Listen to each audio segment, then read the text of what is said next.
Hi, my name is Susan Larkin. I'm not a doctor, a nurse, a social worker, or a medical professional in any way. But over 5 years ago, I joined an organization called Look Good, Feel Better, which supports those facing cancer coast to coast through workshops to help manage the appearance-related impacts of treatment. And while people love the content of our workshops, the number one thing we hear is how good it felt to be with a group of people who truly understand what it means to be a person with cancer. To feel heard, to feel seen, to feel understood, to not feel alone. And as I listened to the stories of those who attended our workshops, I realized I'd fallen into what I call the Hollywood version of what a cancer patient looks like, what a cancer patient does, and how they act. But there is no right or wrong way to deal with a cancer diagnosis. And that is why we've collected some of these stories, spoken to experts, and created this podcast.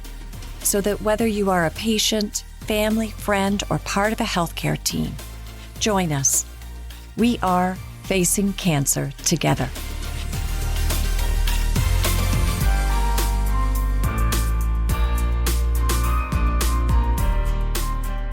In our first episode, you'll hear folks with lived experience. Take a listen to some of our special guests. Denise Dimitrick. Initially a person thinks, what? Because as a nurse, I have the background knowledge knowing that it's not that I'm immune to it. It's not that there's some umbrella that will protect me from not getting it. But of course, your mind just goes to, oh, okay. I was going to say a different word, but I'll be politically correct here.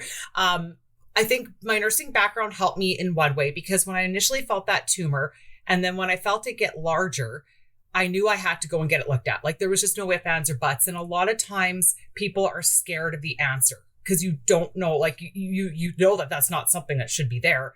And they don't want to get it checked out too quickly because they don't want to know something is wrong. I was like, nope, get this thing looked at. And then as soon as we had the initial ultrasound, the bad thing about it is, being a nurse, I can kind of read the diagnostics and interpret them. I'm not a physician, but I can interpret them. So I already knew that there was something cancer-like there. So when I met with my initial surgeon, it was biopsy or removal. I said straight to removal. There's no point. It's gotten larger and let's just do this. But you think that I'm a relatively healthy person. Yes, I have Crohn's disease and fibromyalgia. I have other comorbidities, but I lead a healthy life. Exercise, I eat well, I don't do drugs, I don't drink very often, maybe the odd glass of wine, I don't smoke. Like, why me? So it was kind of like, I've looked after patients, I've had to look after end-of-life patients with cancer, young and old. Now I'm in that boat, and it just kind of, it stops your world, because even with the background knowledge that I have, when you meet the doctors and they go through everything and they're telling it all, the only thing you get in your head is, I have cancer. You don't get how bad it is, what type it is, everything like that. That's why I had to have my partner with me. I'm like, did you get half that? Because I got cancer. That's what I got. So it was kind of shocking a little bit too, because you go to worst case scenario being in healthcare, because you've seen the worst case, you've seen good cases, but your mind just directs you straight to those bad times. Michelle Sylvain. She said, are you working? And I said, no, I'm off. I took short-term disability and it'll roll into long-term. She said, good, because you're not jobless. Your full-time job is getting healthy, and it will be busy. And she's right. There's lots of appointments, lots of things to do, but your full concentration needs to be on your health. Jules Wish. Cancer is a full-time job. It's so much work, like just advocating for yourself and following up on stuff. Like, obviously, the doctors and everyone are, they're amazing, but they have a lot of people. There's a lot of things that they have to do all the time. And there's a lot of little things in between that happen that you have to advocate for yourself and follow up about. And even just, being able to update all your loved ones and kind of figure that out. It's pretty constant. Dr. Margaret Fitch. So the tumor care would be the surgery, the chemotherapy, the radiation. But anything else that we are providing assistance around, be it relationships, be it work-related problems, may it be financial issues, all of those other kinds of things fall under that large umbrella that is called supportive care. And really, the intention is to try to help the person understand the impact, understand the reality of what's happening to them, help them so they don't feel alone in the situation, and then find strategies that work for them in terms of coping with the situation.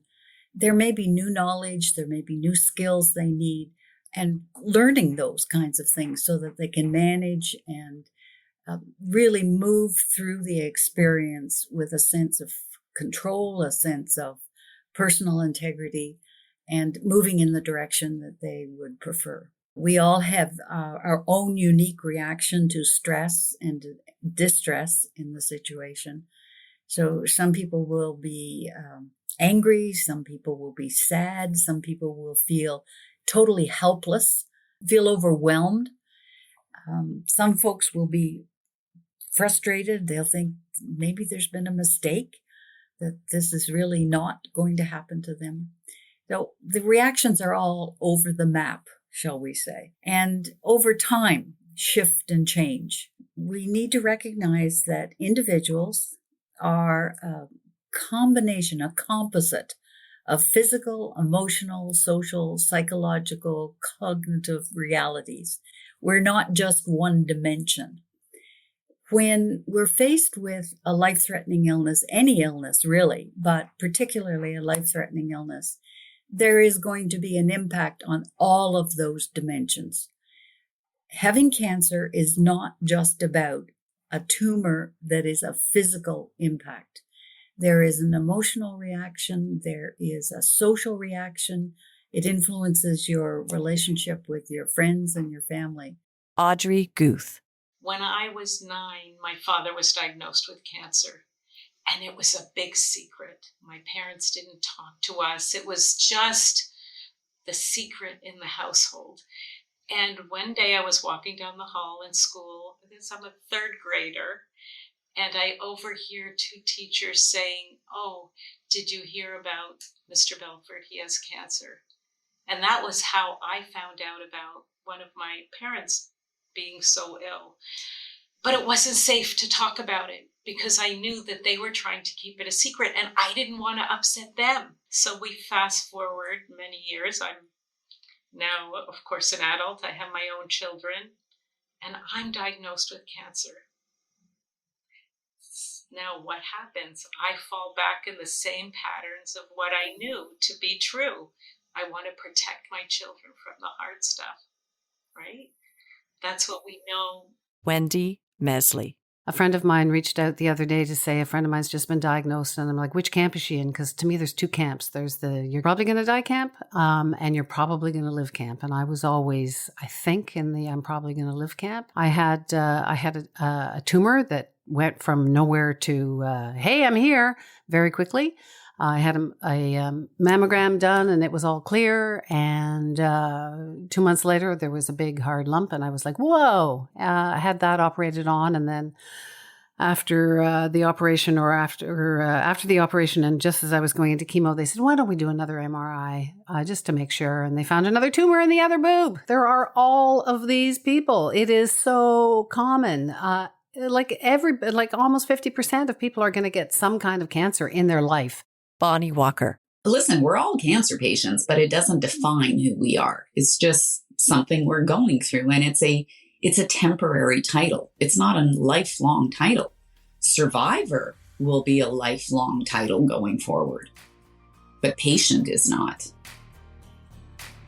Thank you again to Wendy, Michelle, Jules, Denise, Bonnie, Audrey, and Dr. Fitch for being part of this episode. And thank you for listening to this inaugural episode of Facing Cancer Together. You'll hear more from these incredible guests, our real voices, throughout the series, along with some wonderful experts sharing their thoughts on everything from talking to your kids about cancer, nutrition, back to work, and taking time for you. If anyone has said to you, "Oh yes, that's normal," then the next episode is for you. Please share the Facing Cancer Together podcast with anyone in your life facing a cancer diagnosis or caring for someone who is. And if you're interested in learning more about Look Good, Feel Better and our workshops, visit us at lgfb.ca.